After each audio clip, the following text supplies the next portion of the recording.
What's going on, everybody? Welcome to another episode here at the Desai Guys Football Forum. I'm one of your co-hosts. I'm Desai, joined as always by my good friend, my good buddy, the other half of Desai Guys, Mr. Tad Desai. And Tad, do we need to start with what's going on with your team? No, we do not. No, you shut your mouth. No. Back pain, trade requests. What the hell is going on? I sent this in our Slack with LAFB Network, all of our colleagues there. You set off a nuclear bomb in that Slack, by the way. Does Jim Irsay just not want to win? I just don't understand. No, it's okay. For those of you who don't know, Jonathan Taylor apparently requested a big contract extension, which of course he did because all these running backs now want money. And so Jim Irsay, being the idiot that he is, said no. And so now there's all this shit coming out like Jonathan Taylor has this back pain. And it came out like an hour before recording that he doesn't have back pain. And then Al Rowe and who was it? It wasn't Chauncey. It was Carey. Al Rowe and Carey were like arguing all night last night over like, should you pay a running back or not? They are setting a massive fire. It's like Independence Day. You remember with the ring of fire going out there? Yeah. That is what's happening with this running back market right now. And I hate it.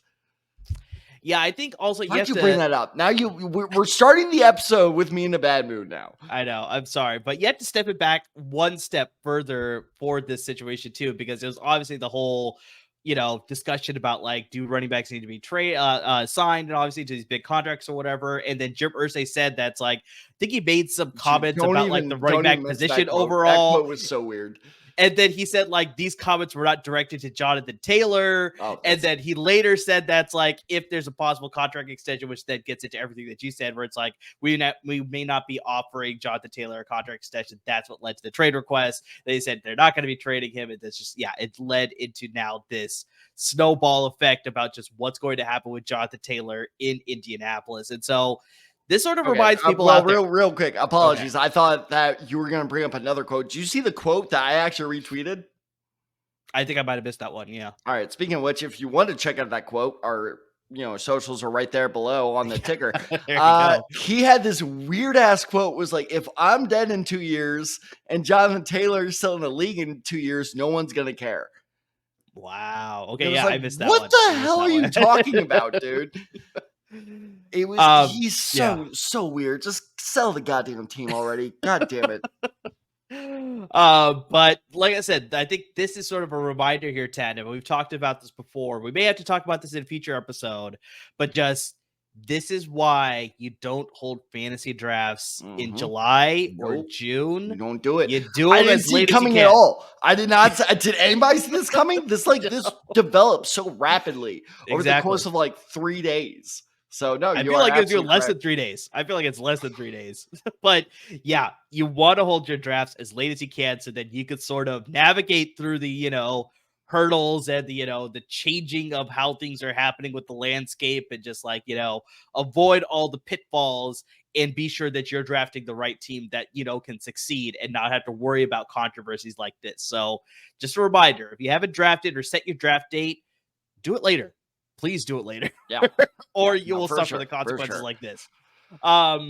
But yeah, Tad, let's close out our fantasy position rankings. We've already done a handful of episodes already. We already did the quarterback. We did the running back. We did the receivers. We did the tight ends. And yes, as always, if you missed any of those episodes, turn back the list of all those episodes. We gave a lot of great information about all those positions, lots of players to draft, lots of players to avoid, and of course, our hot takes with all those various positions as well. But as always, do not stop listening to this episode. listen to this episode completely, and then turn back and listen to all those episodes. But Tad, we're going to have some fun in today's episode. We're going to be talking about kickers and defenses. I mean, it may not be as exciting. We'll see exactly how this all goes out.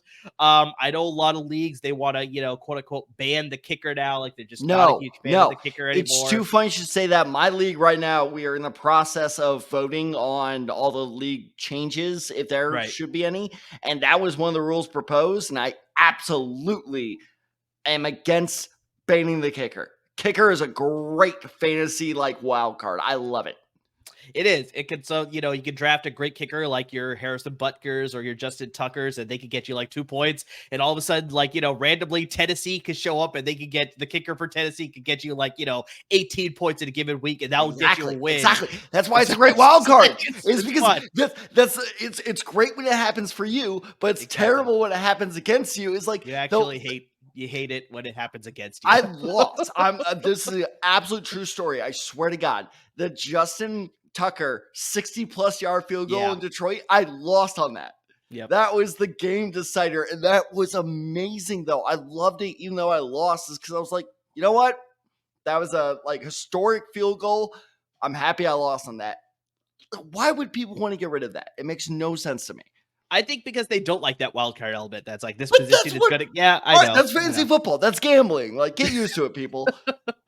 So I guess, I'm still more in that traditionalist boat where it's I like to have the kicker. I like to have the defenses. I know there's sort of been a growing trend in switching to IDP leagues, individual defensive player leagues. So it's instead of doing the whole defense, you draft individual players, just like you do with your offense, you do it with the defense as well. So I mean, there's sort of a growing trend with that too. But I like to play in leagues where it's you have the whole defensive unit. I do also play in a league with IDP as well. So it's I got that good mix and match there.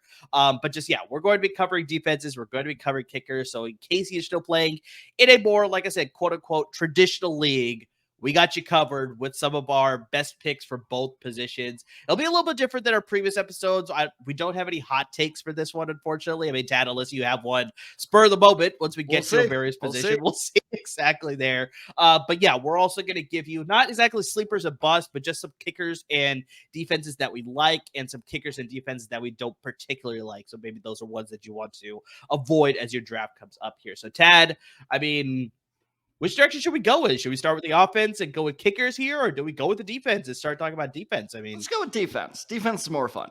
That's fair. We've been talking a lot about offense. Obviously, we've done 4 episodes talking about fantasy offenses. So let's start with some defense here, and I think this should be pretty fun. So I mean, okay, all right. We sort of are you ready? About whoa! I'm gonna interrupt you. Are you ready? Because we have had the same number 1 this entire series. It's true. It's true. Is this where we break the streak? What do you think? And this is not an act, by the way. Amr does not know my number 1. I don't know his number 1. It's true. It's true.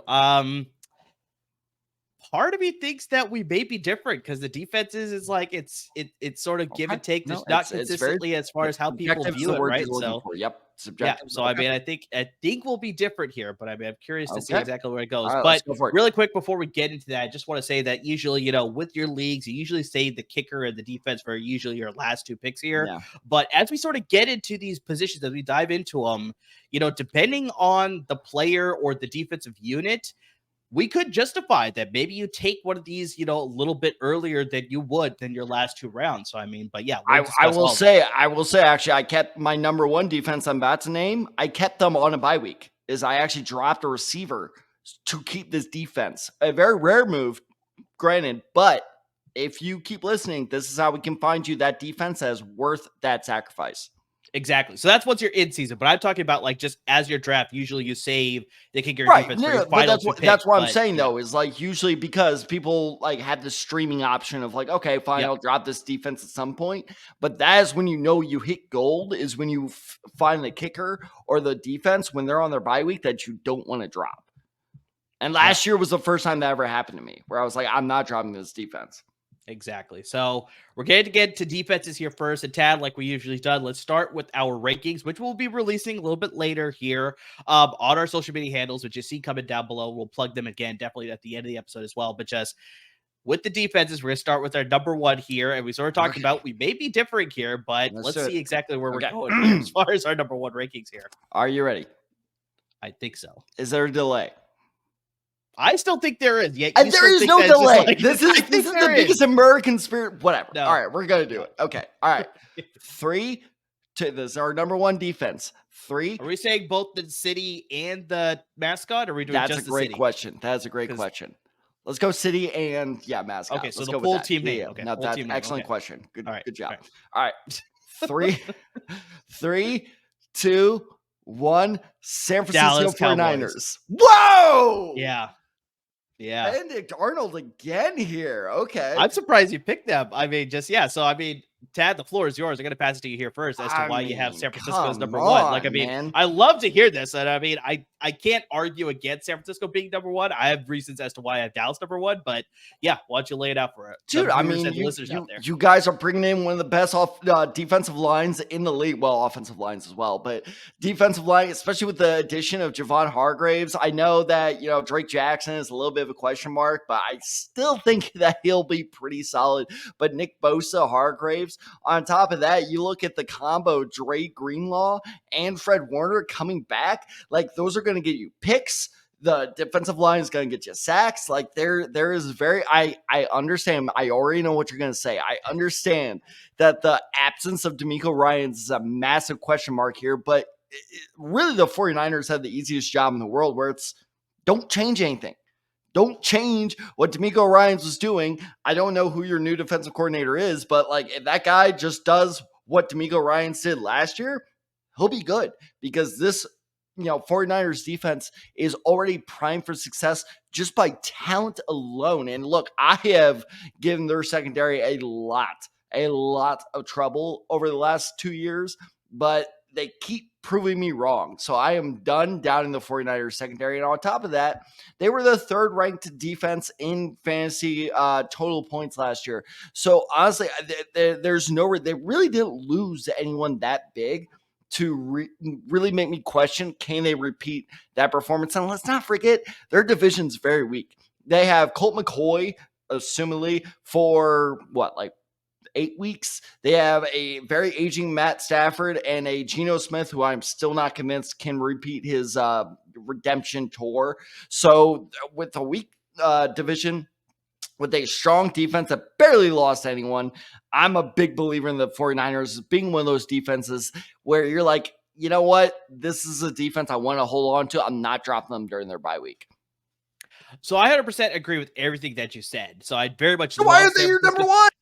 I'll get into that, but so I love San Francisco's defense. I think they're definitely going to finish in the top 3 for everything that you said. But I think the reason that I'm sort of not as high as them to finish at number 1 is they don't generate as many sacks as you would think they do. So yes, they do have a solid defensive line with Nick Bosa, Eric Armstead, Javon Hargrave coming over. I mean, there's a lot of great guys there, but the rotation at the outside linebacker that you're bringing in on blitzes is just, we've never been able to nail down that position. So like you said, Drake Jackson, hopefully he can emerge. Hopefully they have some other guys that are going to come in and emerge as far as those rotation guys. They signed Cleveland Farrell, the former number 4 overall pick, I think it was. Absolutely, that is news to me. I had no idea it was a 49er. Yeah, so they signed him for the Las Vegas Raiders.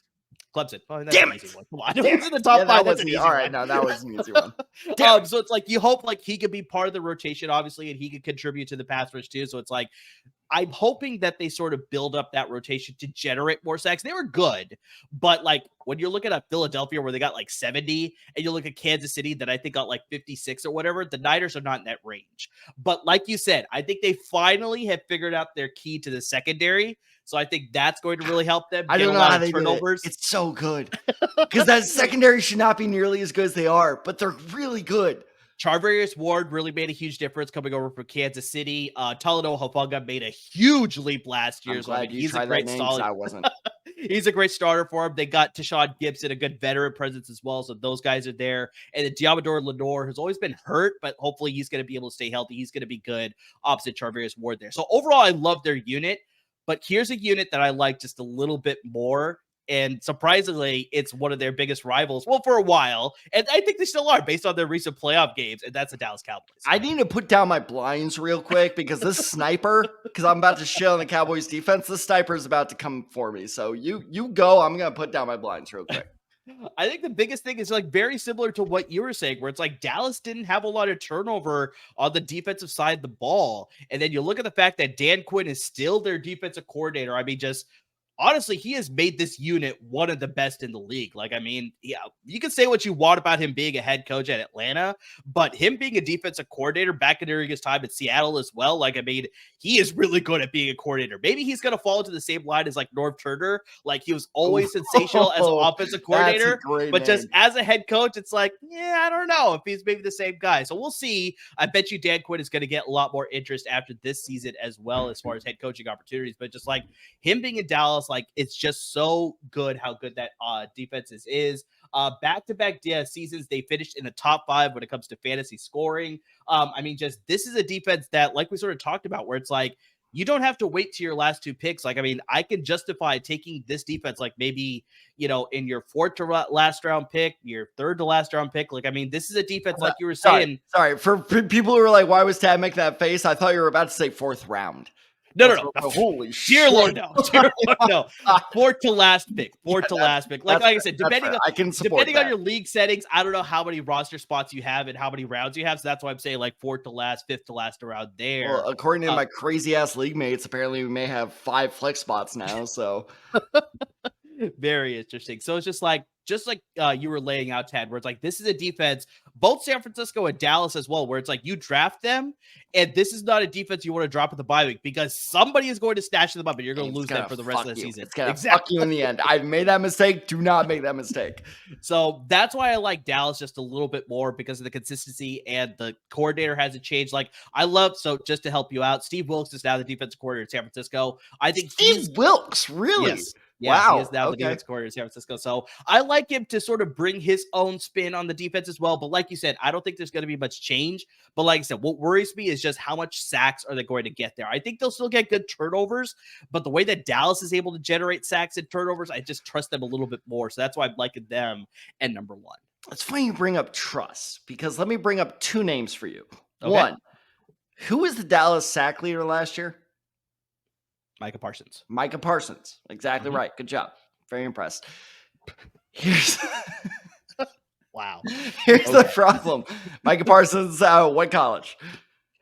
Micah Parsons went to Penn State. Damn it. Anyway. Here's my issue is I think Micah Parsons had such a breakout year. It kind of reminds me of a linebacker. I feel like I'm naming Prince here, but a linebacker formerly known as Darius Leonard, Shaquille Leonard, where he had such a good breakout year. And ever since then, Shaq Leonard's been good, but just not great because teams have known, like, okay, we got to like game plan for him a little bit. So again, I'm not saying Shaq Leonard has been disappointing. I am not saying that at all, but he has not yet quite reached the heights that he once was at. I fear the same for Micah Parsons, that, okay, now we need a game plan for this guy. So I think his sack numbers could drop off. And if you look at the Dallas Cowboys sack numbers, aside from Micah Parsons, they're good, not great. And on top of that, going back to this word trust, you know who the hell I don't trust? 2 words, my friend, Trayvon Diggs. That dude is the most overrated corner in the league. He gets burned so often. Yes, I know he's an interception monster. I will not deny that. But you know why he's an interception monster? Because it's either an interception or it's a touchdown. And like there's no in between with him. So I don't know. The Cowboys' fragility on the defense is a little too scary for me. They still rank in my top 12. And like you said, you can see our top 12 rankings. They will be coming out on social media later this week. But it's just their fragility. That's the best word I can, come up for it. Is it's a little too scary for me to trust them completely. So at number 1, that's a hot take to me. Interesting. I guess for me, like for fantasy defenses, it's like, yes, it's a problem that Trayvon Diggs gets burnt all that much. But as long as the fact that he's getting those interceptions, that helps your unit. So I mean, that's one of the big things that's like, do that consistently. And the fact that he's getting enough and just like is going to help your unit overall. And it's very similar to like we talked about with offensive players. Like there's a lot of players that are great on the football field, but for fantasy purposes, it's just not the same thing. And so I think in this case, it's like, yeah, very much Trayvon Diggs is like, maybe you're worried about him on the field, but for fantasy purposes, the fact that he's generating those turnovers for you, that's what trusts my unit. That's what makes me trust this unit a little bit more. Who will allow more receiving touchdowns this year, Stephon or Trayvon Diggs? Oh, oh, that's a push. That's a push. Don't forget Stephon's pissed right now in Buffalo. Oh gosh, yeah. But all right, so that's sort of like we finally have our disparities there between. I think we both agree though. Like Dallas, borderline top 5 for me. San Francisco, both top 5 for us. Like, let's say both these defenses top 8 for sure. Like draftable defenses, absolutely. For me, both units are top 5 for me. Dallas falls just outside my top 5, but I won't blame anyone. I'm not blaming you for having them inside. Like that's just difference of opinion, but fair enough. All right. So let's get to some other defenses that we like here. Let's start with the good this time instead of starting with the bad. Okay. Here. So what are some other units that some other people may like look at and be like, I don't know if I like this defense as much. If they miss out on like a Dallas, a San Francisco, some of those defenses that go a lot earlier, right? What are some defenses that if you miss out on like a handful of defenses that you could grab this unit maybe a little bit later, but still can benefit, like, sort of like I said, a quote unquote sleeper defense, maybe. I'm being a bit of a homer here. Indianapolis. Interesting. They did finish at number 10 last year. Exactly. So I mean, you could argue exactly. It, my point is people consistently continue to doubt them. And, you guys gave us a player. Can you guys being the 49ers? Can you remind me of that player again? DeForest Buckner. DeForest Buckner. Thank you so much. So we have DeForest Buckner. We have a great well, I shouldn't say great, but we have a good pass rush with Shaq Leonard also back there. Darius Leonard, Shaq Leonard, whatever. We have Leonard, number 53, back there for us. Out of which college? South Carolina State. God damn it. That was actually real. That wasn't a bit. I really didn't think you'd get that. Yeah. But my entire point is the Colts have had a strong defense the past couple of years. And I understand this is a new coaching staff, but the whole point is they somehow keep proving people wrong that, keep doubting them. And I'm one of them. And I'm a fan of the team, and I keep doubting them. So I think that with all this Jonathan Taylor news, the defense has had no drama. They have very strong players, and that is why I think that, like you said, are they going to be one of those defenses where you draft and you expect to hold on to them the entire season? No, but I think that think about the division they're in as well. CJ Stroud is probably going to produce a fair amount of turnovers. You have, this is a great question for you, Murray, actually. Ryan Tannehill, over under 8 games starting for the Titans. Because they signed DeAndre, I think that gives it a little bit more stability in the passing game. I'm going to go with the over. I'm going under. I think they want to see what they got in Levis. But either way, so the Titans, who the hell knows what's happening there? Jaguars, they're good. I'm not going to say anything against the Jags. Unfortunately, they're good. But they're in a weak division offensively, which means a lot of turnover potential with that defense. So, no, I don't think the Colts are going to be a top 5 defense. But I think they are a very, very good streaming option to keep your eyes on. And a good option where, like we talked about, if you're in the last 2 rounds, you don't have a defense yet, and you're just kind of looking for an option, not terrible. Not bad. Not bad at all. I'm going to stick with the AFC. I'm going to go with the Miami Dolphins. So you have to look at the fact that they signed Vic Fangio. I think so. I think a lot of people when you look at the Dolphins, especially with the news surfacing that Jalen Ramsey is going to need knee surgery. So, a lot of people may be a little bit questionable there, but just the Miami Dolphins defense last year, I think finished around somewhere in the middle of the pack. So, it's not a great unit, but I think the biggest addition that I was just about to get to was just they brought in Vic Fangio as their defensive coordinator. This guy is such a great defensive mind. He's one of those that's unfortunately he got a late head coaching opportunity with Denver. And it's just I think it didn't work out all that well, but he's a great coordinator. I mean, I'm a huge fan of him, obviously coaching with San Francisco during Jim Harbaugh years. Obviously, he's been a great coordinator with other teams as well. But just, yeah, he's going to be able to bring a lot of new elements to this Miami Dolphins defense. They got a lot of great pieces there. Xavier Howard, obviously, Jalen Ramsey. He's not going to miss that much time. He's only going to miss like maybe the first or second game of the season. Like, he's going to be just fine. He's going to be able to be part of that unit for, the rest of the season, most likely. Hopefully, there's no setbacks or anything like that with the surgery or anything like that. But just overall, I mean, you look at this defense. I mean, they were ninth in the NFL in points scored by the defense. So that means they're forcing turnovers and then they're scoring with those turnovers. So that's the big thing that helps your defense as well. Not only getting the turnovers, but then scoring those defensive touchdowns obviously gets you a lot of points. And they were really great at getting after the quarterback. They tied for ninth for most pressures in the NFL. So they're forcing the quarterback to make bad decisions, getting sacks, and obviously because of those bad decisions, possibly getting those interceptions as well. So like I said, they have a pretty good unit, got a lot of pieces there, but Vic Fangio being added to that coaching staff, that's what's going to turn this unit into a possible fringe top 10 unit.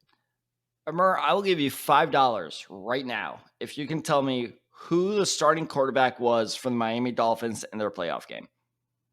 In their playoff game? In their playoff game. You're talking about this most recent playoff game? Yep.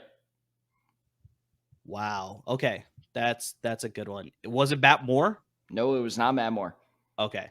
Then I don't Fuck, know. was it Matt Moore? Matt Moore might not have heard of that playoff game. All right, I'll fact check you on that. Yeah, but anyway, I thought you had the answer. No, who is the random? No, I don't know. But no, the reason I don't know is because this defense carried a very injury-prone offense all the way to the playoffs. And that's why I was like, are they underrated? Because, like, this defense is really good. I completely agree with you on every point you made. So if I'm sitting there in the last two rounds and the Miami Dolphins defense is still there, I am absolutely thrilled, because something that you say is a concern with other defenses, and this is a fair concern, is turnovers. Like I've never, well, I shouldn't say never, but like very rarely have I seen a defense like the Miami Dolphins that can force that many turnovers. Like, they just constantly do it. It's absolutely ridiculous. Especially after trading away Minkah Fitzpatrick. I was like, what the hell are you doing? Could you imagine how good this defense would be with him? Like, they never should have done that. But regardless, they are so good at forcing turnovers. I think they'll be decent enough at generating sacks. Like, yeah, no, this is a upper to middle tier defense. So if people are sleeping on this, definitely take advantage of that, because that is one of my favorite defenses, if so. Yeah, definitely. So you got another unit that you like? I was going to say, this is my original pick. Spoiler alert, if I seem a little lost in the Colts thing, because you were like, well, who aren't people taking at the top? The Eagles. I mean, you got to go. Yeah. I'm sorry. Sorry, did I say Eagles? I meant the Georgia Bulldogs. So with Jalen Carter, Keely Ringo as the newest additions there, you have a still absolute monstrous defensive line there. Look, their offense is really good. They're not going to put the defense in many bad spots, so you don't need to worry about them giving up too many points. They'll get sacks. I don't quite know if they're going to generate a lot of picks, but they'll generate enough to be still relevant. So obviously, like, if the Eagles are probably, I don't know, my number 2 or 3 defense. Okay. Yeah, easily they're a top 5 unit as well. They're one of those defenses that I think also can sort of fall in that category with Dallas and San Francisco. That's like, you draft them, most likely you're not going to be dropping them at the bye week. You want to hang on to them through that bye week as well, for sure.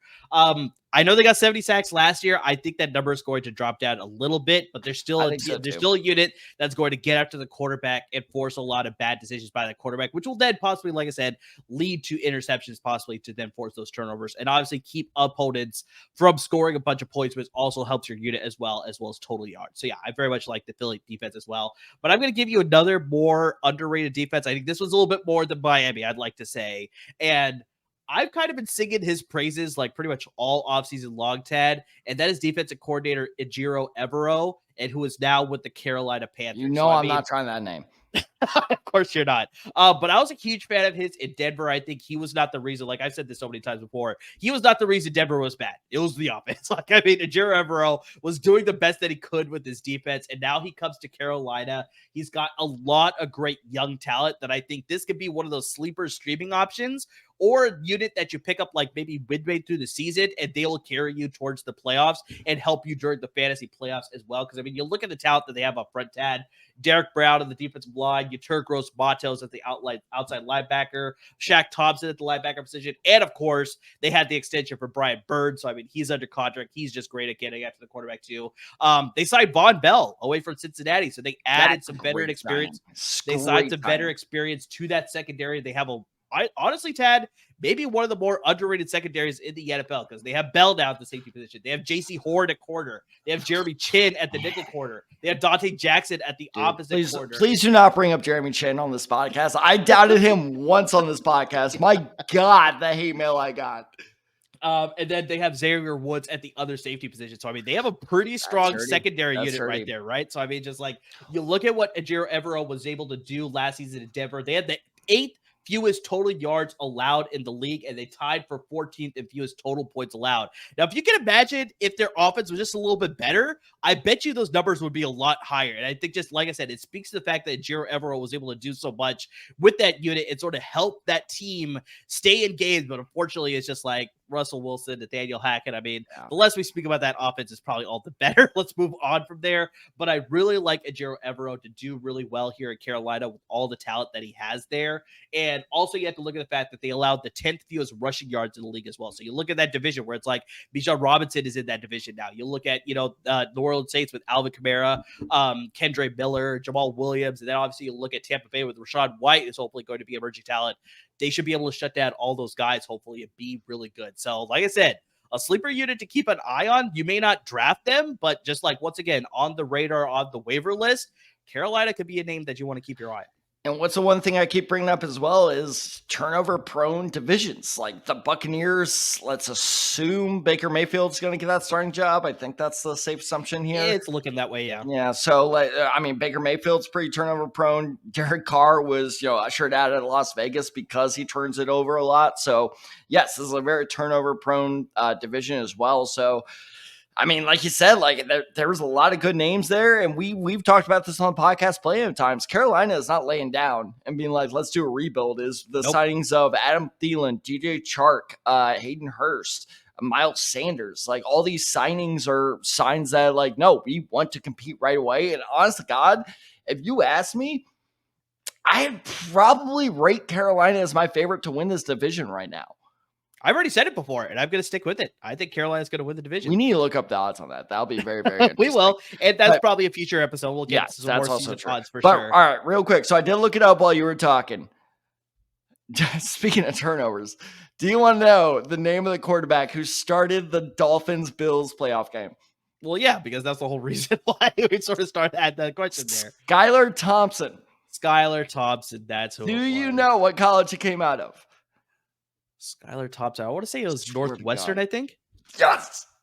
You screwed up. You're thinking of the color. Kansas State. I was thinking, I know it was a purple. It was like, it was Kansas State. Kansas State, yeah. I knew it was purple. I was like, I want to say it. Here's the crazy stat, which is why I'm bringing this up. Do you want to guess what his completion to attempt ratio was? This is insane. Completions to attempt. I want to say like, probably had like a 50% completion rate. I swear to God, I'm looking at it right now. Worse than that? It's way worse. Oh, geez. He had 30%, 18 completions on 45 attempts for 220 yards, a touchdown, and 2 picks. Yeah. So, I mean, but like I said, this supports your point because that was a close game solely because of that defense. Exactly. So, Tad, really quick, let's run through some units that we don't like this season. So it's like, defenses that maybe some people maybe ranking a little bit higher here, but I just don't see it. So just who are a couple of units that you're just, not a huge fan of this year? All right, so with this take, it's perfect time, and the ticker's going by right here. Send all hate mail to @Desai23 on Twitter. I don't like the Rams defense at all.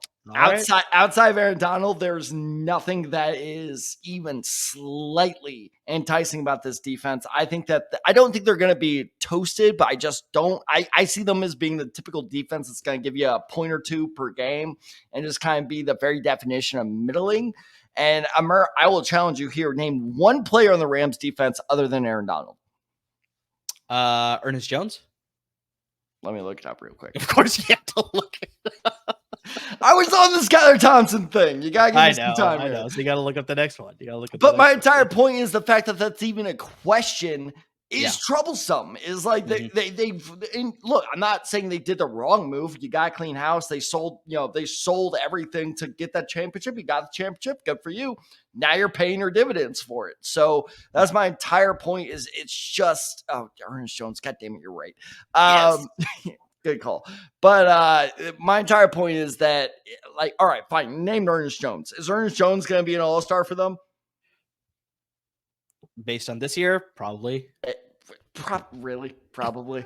You want to bet on that? He's probably going to be one of their stronger defensive players this year. Yeah. But that's not saying much, which is my entire point. Yeah, so I understand your point, but I'm just saying that's like based on who they have on that unit, he's probably going to be one of the better defenders outside of Aaron Donald. Which really tells you how bad this unit's going to be. So my entire point is, no, the Rams, I think a lot of people are going to draft them based off Aaron Donald, but you really, really should stay away from them. Yeah, I agree with that. You got another one for me or just that one? Nope, just that one. Okay. I just want to piss off LAFB. That's my sweet spot. I got two units that I'm not a huge fan of, and they both have sort of similar reasons as to why I don't like them. Is the Tampa Bay Buccaneers and the Green Bay Packers. So let's start with Tampa Bay.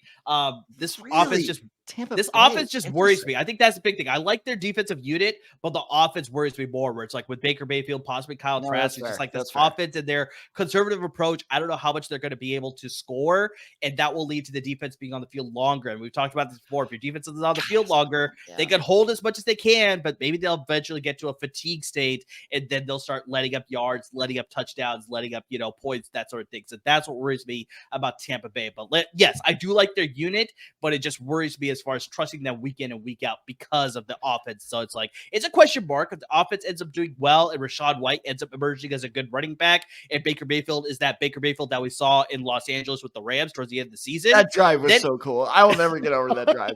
Then it'll give me a little bit more hope with this defensive unit as well. But just as of right now, it's a huge question mark. And Tab, we talked about the Packers before. It all falls on Jordan Love. As of right now, I'm not too confident in that. So, I mean, that sort of worries me as far as just what this unit is going to do. And I know the defense for the Packers, they forced a lot of turnovers last season, but if they're getting tired, it's going to be harder for them to force turnovers. Now, maybe they can pull what the Dolphins did, and they'll sort of like pull the offense with them and sort of keep them in games. But like I said, I don't know how much you could do that throughout the entire 17-game season to be a consistent unit week in and week out sort of thing. So that's why I'm not as high on either of those units. Yeah, Packers suck. Don't the Packers. I mean, I said this, what was that, 2 or 3 episodes ago? I'm not touching a single Packer, and that includes their defense. Like, I'm not touching anyone on that roster.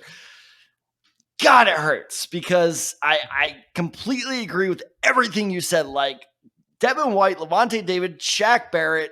God, that defense is so good. Yeah. They're so good. And Clyde Cansey was one of my favorite draft picks out of that first round. They re-signed Jamel Dean. They also still have Antoine Winfield Jr. So I mean, they have a lot of great pieces on that defense, but just like the offense, it was funny. I'm not even joking. Is for some reason, because I love hearing the sound of my own voice, I was rewatching our draft live stream a couple days ago.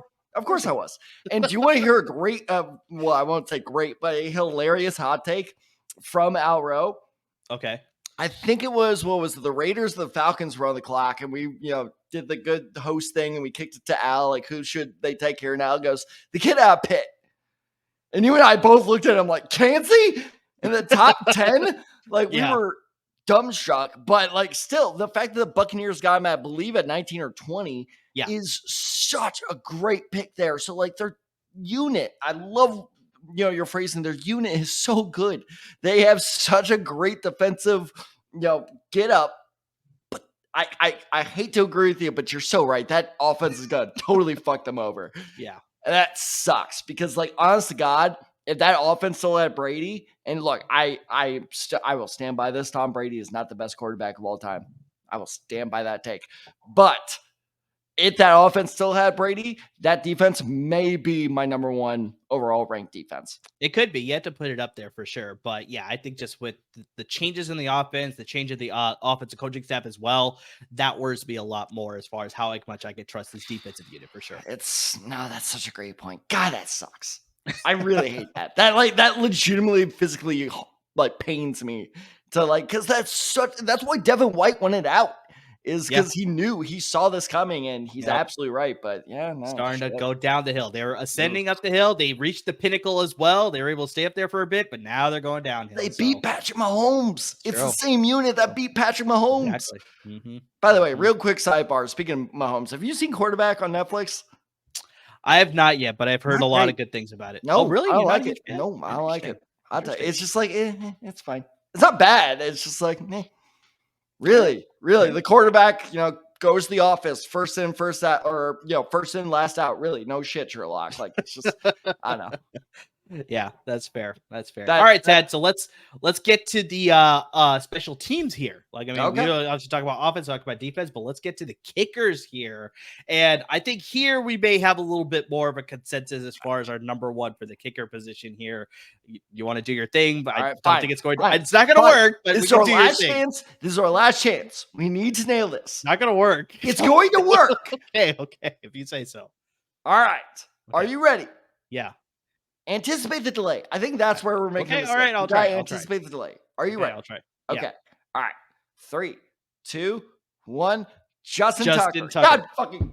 See, it's like to me, it sounds like it's right on, but I don't know. Suck. But yes, Justin Tucker. I mean, the guy's automatic from everywhere. I shared the story earlier, like the 60-yard field goal. He can get you, 10 points out of nowhere in the fourth quarter. Because even that game where I lost against him on that Detroit Lions field goal, he only had like 5 points before that. And then all of a sudden he catapulted up to like 12 to beat me. And so, yes, Justin Tucker absolutely is the definition of dependability.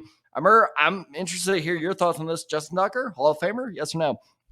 Oh, I think easily because of the records that he set, just everything that he does. I mean, you take it the fantasy spin here. I mean, he's finished as a top 10 kicker in 5 straight seasons. This includes 3 top 5 finishes, and he finished number 1 last season. I think the biggest thing, Tad, and this is going to really emphasize my points when I bring up the kickers that I like in this segment here, is that he's in an offense that's a good offense, but it's not an explosive offense where they're going to continue to score touchdowns every single spot. You need to find that balance. Right, exactly. Yep. You need to find that balance. So it's like you look at that offense, it's like they stall sometimes. A lot of people questioned John Harbaugh's play calling at times. Like maybe he's a little too conservative because he trusts Justin Tucker a lot. So it's like you see that and it sort of helps your kicker then in fantasy purposes. So it's like that gives the kicker more opportunities. And I mean, just like you said, Ted, he's got a fantastic leg, both accurate as well as the power. So I mean, he can hit it from anywhere. I mean, just by looks too. I mean, it's a great looking leg. I'm not going to dive into that. That's all you, my friend. That's a Thanksgiving turkey looking leg right there. But 100%, that's why I like Justin Tucker to be a very top option at the kicker position every year. But all right, wait, real quick. Yeah. Adam Vinatieri, Justin Tucker, only 2 kickers to make the Hall of Fame in the last 50 years. I know some kicker back when made it, but I think Morton Anderson made it, right? Or he was a finalist. I think he's the one that made it, but who cares? Yeah. So you think Vinatieri makes it though? So Tucker and Vinatieri. I think so. I think so too. No, I absolutely agree. Vinatieri should make it. If he doesn't, I will start. It's the same as Tony Baselli. Like I was long time campaigning for Baselli to make, and he's a Jaguar, and I was like campaigning for him to make first ever. Yeah, first ever in the Hall. So Vinatieri better make it, and I think Tucker will as well. Yeah, I think I feel like that's why the Lions field goal was so iconic, because I think that was the moment where everyone knew, like, you did it. Like, you're the best kicker ever. Yeah. I think just unfortunately with Tucker, which just helps Vinatieri's case, is just he hasn't made as many clutch playoff moments, right? Yep. That's the biggest thing that's holding Tucker back. But the fact that he's done everything else, that's the biggest thing that's going to help him, right? So it's like Vinatieri has all the clutch playoff ones. Tucker has yet to get that, I think. But I think in time, he probably will get some of those. Good God. If Justin Tucker gets a game-winning Super Bowl kick, that's like, it's locked in at that point. Yeah, for sure. So let's get to some other kickers that we like here, Tad. So who are some other kickers that you're a fan of? This is a man that I saw. I'm not even joking. Speaking of record-setting field goals, this guy hit a 70-yard field goal in front of my eyes. Unfortunately, it was at like a summer practice thing in the Edward Jones Dome, because this was before the Rams stabbed me in the goddamn back, and they were still in St. Louis. Greg the Leg Zuerlein. I love this guy right now. Sorry, Legatron. It's the leg. Legatron's so bad. Come on. It's one of his many nicknames that he has. It's Greg the Leg. Everyone calls him Greg the Leg. That's actually, we should put that poll actually in the LAFB. We're going to do that right after this Greg episode. the Leg or Legatron? Yes, exactly.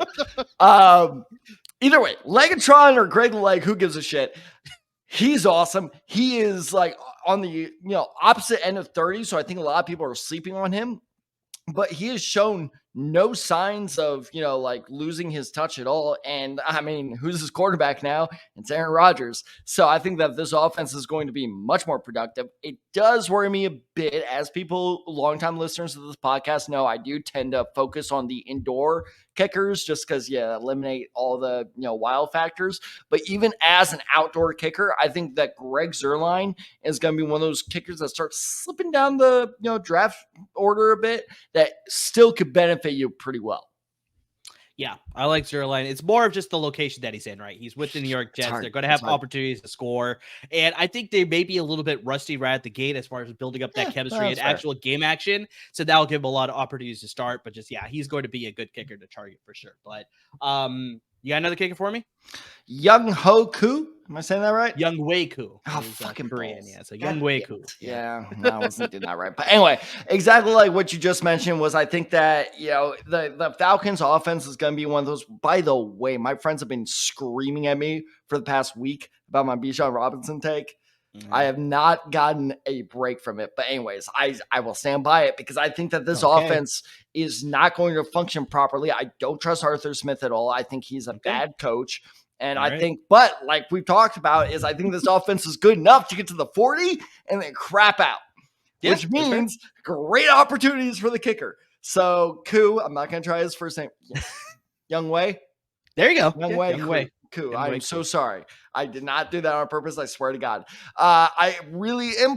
Plus, it's not even like that big of a hot take. This dude's been like a top 10 kicker for the last 5 years. So when you have consistency, keep betting on consistency. So he's another kicker I really like that I think could go underrated because of how much the Falcons are going to suck this year. No, that's very fair. I think, like you said, just the fact that he's finishing in the top 10, I think consistently the past few seasons, is one of those kickers that you could trust. And so, Young Wei Koo is another guy that you could sort of trust as a guy that, if you miss out on some of those high-level kickers like your Justin Tuckers, your Harrison Butker, some of those guys, then this is a guy that you can snag up a little bit later and sort of benefit from that as well. So I'm going with the kickers that I like. Brandon McManus, he's now with the Jacksonville Jaguars. And so you look at the Jaguars. He barely missed the cut for me. I completely agree with this. So the Jaguars had a top 10 scoring offense last season, but I think they should be somewhere in the range again, maybe 10, 11, 12. Maybe they'll slip up a little bit higher. Maybe they'll go 8, 9. Because I like them sort of repeating what they did last year. They obviously add Calvin Ridley. Their offense is just going to get a little bit better on top of that. And this was sort of led to a lot of action for Riley Patterson because, you look at what happened last season for Riley Patterson. He was 11th in the NFL in extra point attempts, and then he was 10th in the NFL in field goal attempts. So you got that good mix of field goal attempts as well as the extra points. Because remember, you get points for extra points as well. So, you're getting that good balance there of getting the extra points as well as the field goal attempts. And now you insert a more veteran, experienced kicker in Brandon McManus. I know he sort of had more success in Denver with the elevation and getting a little bit of that length there, but he was still a good kicker outside of Denver as well. So the fact that now he's going to land here in Jacksonville, I like him to continue his, strong kicking presence and be a good kicker for Jacksonville as well. Really good under the radar pick for you. Plus his head coach isn't kicking him at practice, so he should do just great. Insanity, right? Just all of that. That was my favorite. That was my favorite head coaching saga ever. That was great. He was dancing with single girls at a bar. He was kicking his players. Jeez. Oh man, that's you know what? Honest to God, that is what's most upsetting about Jacksonville is they went from the worst head coach ever to a very good hire. And I am so mad about it because, you are absolutely right. It's like this offense should be firing on all cylinders. Like there is zero reason for this offense to be failing, especially because let's not forget they have a receiver. Oh, I don't remember his name. Oh, that's right. It's Calvin Ridley. And according to all reports, this dude is killing it. So he is. Oh my God. It's Ted, I sent you that video. I hate you for sending me that video, but yes. There's a viral video that was posted on, I think it was a Jaguars Twitter handle or whatever. They showed a practice rep of Zay Jones running it out route or in route or whatever it was. And right after him, Calvin really just did it I don't know, 100 times better. I was going to say And 10, it's just but yeah, no, hundreds. This guy in that God, offense with Trevor Lawrence, like, dear Lord, watch out. Like, just watch out here. No, it's But okay that, though. I'm going to get to my okay, next 'cause kicker. The I'm Colts. gonna put this past you here Okay. because I'm gonna get to my Yeah, next all right. kicker. And we talked about bringing up this kicker before because I know you sort of discussed that this is a kicker that we have to bring up because there's a lot of controversy about him being drafted. And it's Jake Moody of the San Francisco 49ers. I'm actually a fan of his this year. I'll let you go on your spiel, but just favorite draft pick of the entire draft, bar none. So I do agree that maybe it was a little bit higher for them to take him, but I'm still justifying the fact, same thing that I brought up when we were doing our draft cast, is that Niners have a pretty full roster. So this was one of the few things that they sort of needed to fix. They had Robbie Gould, a great veteran kicker, but there was a lot of talk about just like, whether he was going to come back, whether Sorry, he I wanted had to interrupt you. Gould? Yeah, it's Robbie Gould. It's gold. I always say Gould. Say it again. Robbie Gould. Okay, you're changing your pronunciation. You go ahead. Sorry. But Robbie Gould finished as the 7th best kicker in fantasy leagues last season. And I think just the biggest thing with San Francisco is just like one of those things that we were talking about earlier when we were bringing up the segment is that San Francisco has that good but not fantastic offense. Like they have a lot of great schemes. They obviously get down the field pretty easily, but there are a lot of times that Kyle Shanahan just gets a little too cute and then they end up stalling in the red zone and they don't end up punching it in. So that ends up in being field goals. And so this is the thing where it's like now you insert Robbie, not Robbie Gould anymore. He's now a free agent. I mean, he still wants to play, so we'll see about that.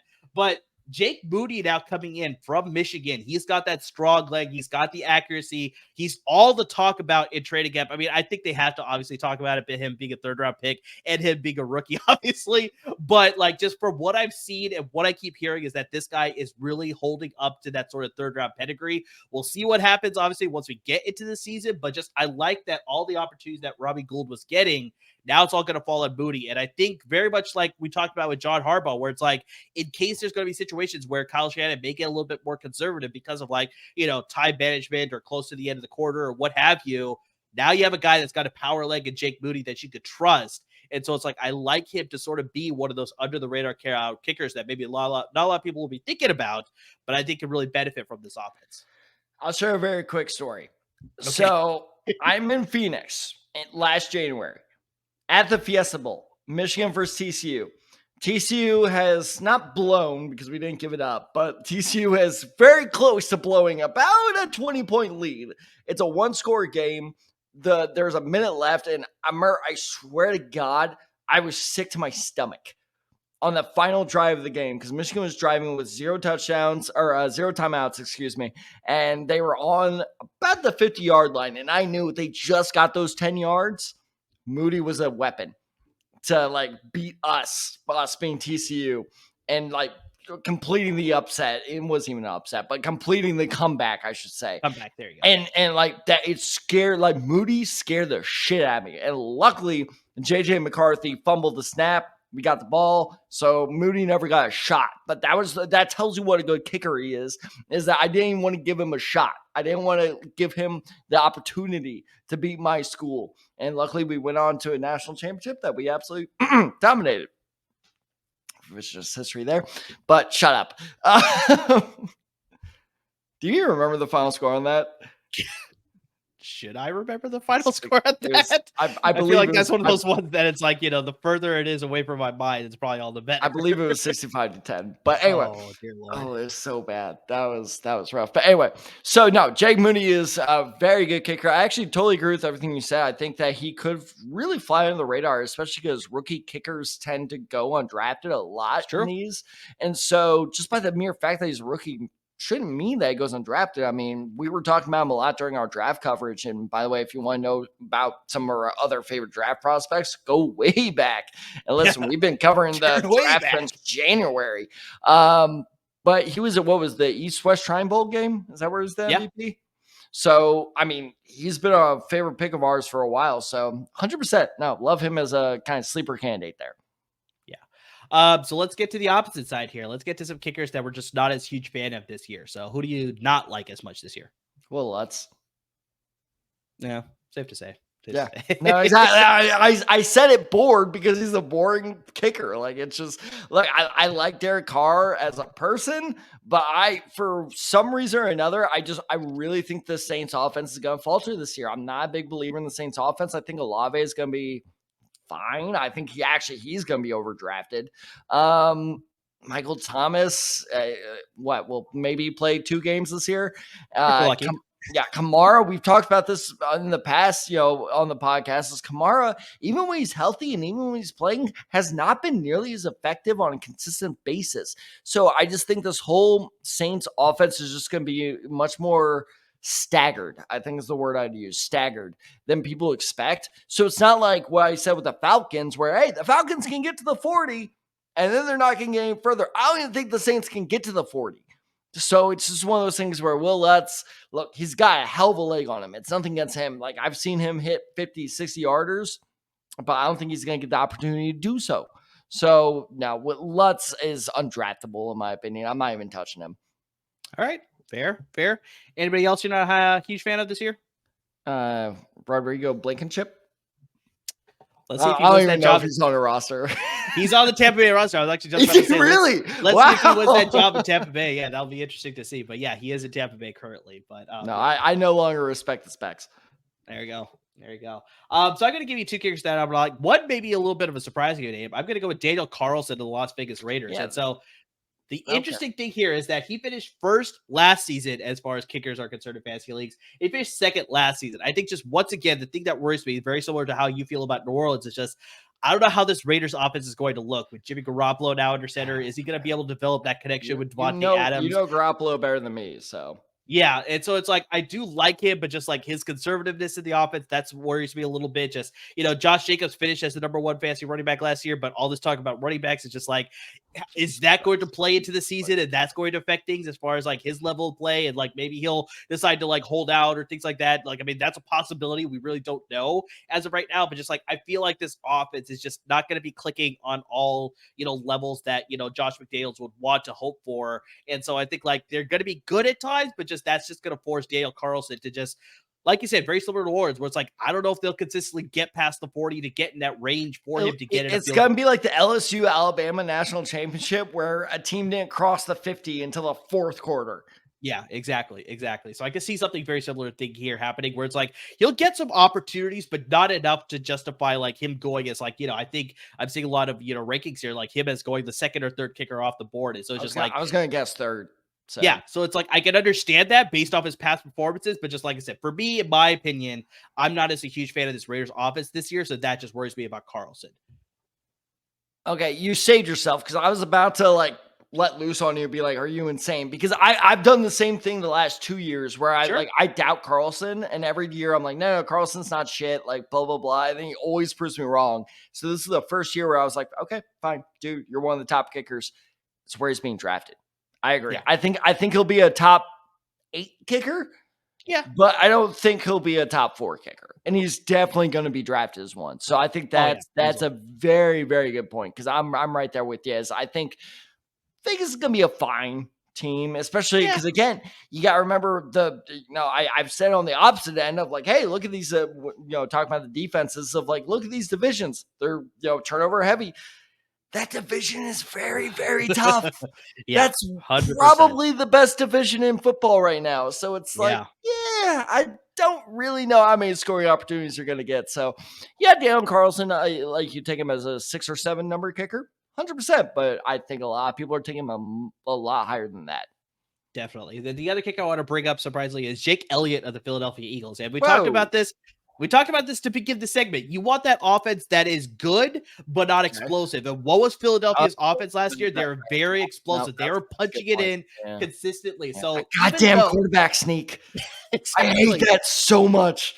And then the crazy thing, Tad, is that because even though Jake Elliott led the league in the most extra point attempts last season with 53, that tells you how often Philadelphia is scoring touchdowns, right?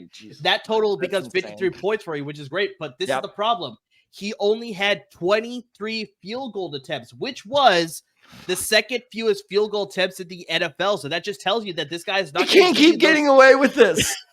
So this is just, he's not going to give you those 3 points, those 4 points, those 5 points, kicking those field goals from longer distance, right? So it's like you look at Philadelphia's offense, very similar to the defense, not much turnover. So they're going to be just as explosive this coming season as well. So it's like, yeah, even though you think of that as like, okay, they're going to score a lot, that's going to give Jake Elliott a lot of opportunities. Like I said, like we sort of both agreed on, it's like you want that offense that's sort of like in the middle, where it's like they'll get you past that 40 into the 35. Well, they'll get your kicker some range there in case they stall, but they're not going to punch it in every single time they're going down the field, because that's what you want in your fantasy kicker. You want that opportunity where it's like you're getting the extra points, you're also getting a lot of the field goal attempts as well, and that's just unfortunately not Jake Elliott. Murray, you know what opportunity this gives me, right? What's that? To bring in my favorite movie quote. Okay, which is your Independence Day one. No, wow, all right, that's a good one. This is a different one. Do it with me. Oh, the Moneyball one. Yeah, there are good teams. Yeah, there are bad teams. Yep. There's 50 feet of crap. Then there's us. Yeah. When you want a kicker, you don't want the good teams. You don't go with the top ones. Yeah. You want the bad teams just above the 50 feet of crap. Like exactly. That's where you want.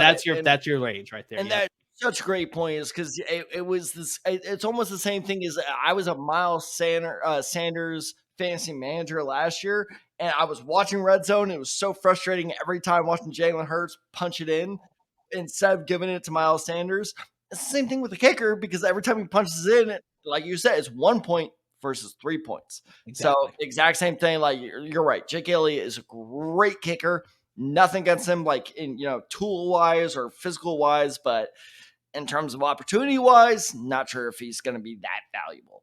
Exactly. The offense that he's in is just unfortunately just too high scoring that he's just not going to get the field goal attempt. So remember, people, avoid the 50 feet of crap. Yep. Go for the bad teams. Avoid the good teams. Exactly. Which means don't draft anyone on the A's because they're going to Vegas. I'm sorry. We'll see about that. Apparently, it's not. I am so excited. This whole thing with the A's is just it just gets interesting every single day there. But obviously, I'm sticking to football here. But that will conclude our positional ranking episode, Stan. Like, I mean, we've gone through all of them, and kind of like we talked about. Like, I mean, go check out our previous episodes, because this is the draft season now. Like we talked about, you don't want to be drafting in June or July. You want to be drafting in August now. We're only a few days away from August. September. As of recording here. My league's drafting in September. Yeah, if you have the opportunity to draft during Labor Day, I know a lot of people like to take vacations at that time, but that's a perfect time to draft during Labor Day, because that's literally the weekend right before the NFL season kicks off. So that's a perfect time to draft for sure. But just, yeah, August is now definitely draft season for sure for all of your fantasy leagues. And so, yeah, go back, check out all of our episodes there that we've done for all of our position rankings. And of course, we got a lot more great fantasy content coming up for you. The best way you can find out about all those various episodes is make sure you subscribe wherever you listen to your podcast. So, I mean, just wherever you listen to your podcast, hit the subscribe button. Always be up to date with our podcast. If you're watching us on YouTube, make sure you subscribe to our YouTube channel as well, so you're always up to date with all YouTube channels, YouTube videos, and you're catching all of our videos there. And you see the ticker down below. Make sure you're following us on all our social media handles. On Twitter, you got me at Underside23. You got Tad Desai94. You got the show handle at the Desai Guys. And, of course, we're on Instagram at the Desai Guys as well. So, I mean, guys, please interact with us. We've said this so many times before. We'll continue to say it every single episode for sure.